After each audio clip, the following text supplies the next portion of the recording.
Trump has dialed back an Obama policy that asked federal agencies to reduce their emissions. Let's break down what's happening. The revocation came as part of a late-night executive order that instructs agencies to set their own goals for efficiency and prioritize actions that reduce waste, cut costs, enhance the resilience of federal infrastructure and operations, and enable more effective accomplishment of its mission. Now, Obama signed the original order in 2015 with a goal of reducing the federal government's greenhouse gas emissions 40% in a decade. It asked agencies to reduce buildings' energy use by 2.5% per year, use clean energy for 25% of their energy needs, and shrink water use by 36%. So Trump's new order is basically asking these agencies to self-regulate.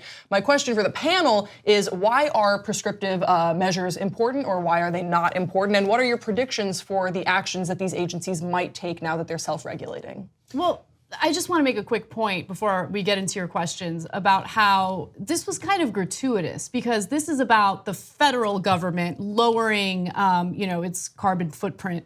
And did anyone think that the Trump administration would enforce anything in regard to the federal government doing its part to reduce carbon emissions? I mean, no, they weren't going to do anything. It's almost like, you know what? We're going to really just smear it all over your face, okay? We want to undo anything that Obama did. We don't believe that climate change is real or man-made. And so, yeah, we're going to go ahead and rescind or take away these Obama-era rules. It's self-regulation is not really a thing. Right. So if you ask companies, hey, would you like to self-regulate? They'll say, oh yeah, I'd love to self-regulate. Here's the amount of regulations I'm going to do that cost me money. No, right? So, and this libertarian fantasy that, no, it's okay, but after they've caused the deaths of a lot of people, then people won't buy their products.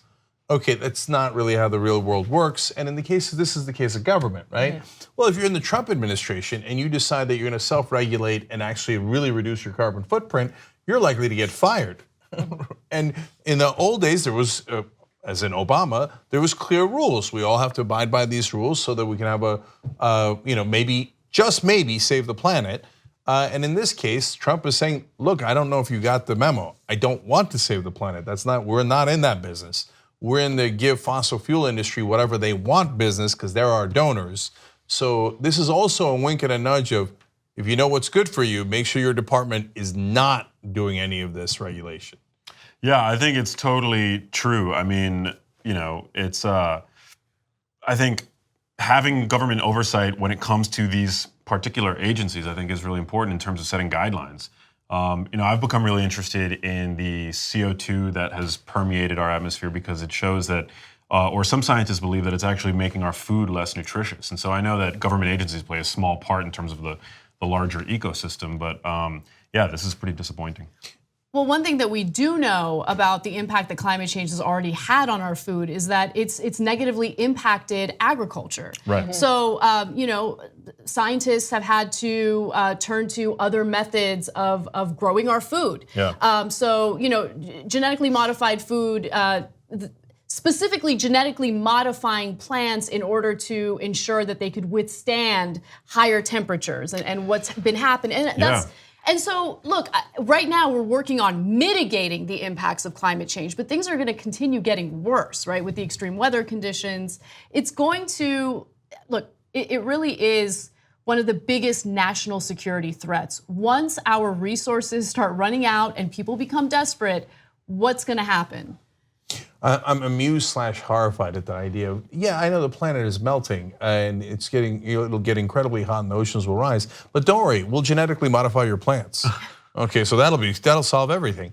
So one more thing in this case, as he says, don't do anything about the carbon in the air. We just set a record for the most carbon dioxide in the air when we set it every year, but now it's more than we have ever had on the planet in the last 800,000 years. The last 800,000 years. So, and again, once the ice caps melt and the methane, which is even worse than the carbon dioxide, goes into the air, we cannot put them back into the ice caps. So we're going to be screwed. Every day that Donald Trump is in office and doing this is a day we cannot recover from. Yeah, just to add to that, I think it's really interesting to realize how it's believed that the carbon dioxide is actually making our beyond the GMO issue, plants consume carbon dioxide. So the fact that this CO2 concentration in the air is increasing, it's causing the plants actually to grow faster. So we're getting more volume from our food, but the food itself is actually becoming less nutritious because when plants grow faster, they actually store more starch and sugar and less protein and minerals. So you look at the skyrocketing rates of obesity and type 2 diabetes in this country, which are in no doubt related to the ever increasing presence of cheap, rapidly digested carbohydrates in our food supply. And you can see a direct connection between the CO2 that's permeating our atmosphere now and this problem. So, it's all so interconnected. It's just It is crazy. absolutely interconnected. I think a big part of this is ignorance from those in power when it comes to global warming. 2 easy ways to follow the Young Turks. One is hit the subscribe button down below. Then you're a TYT subscriber. And second is ring the bell. And when you do that on YouTube, you're notified of our videos.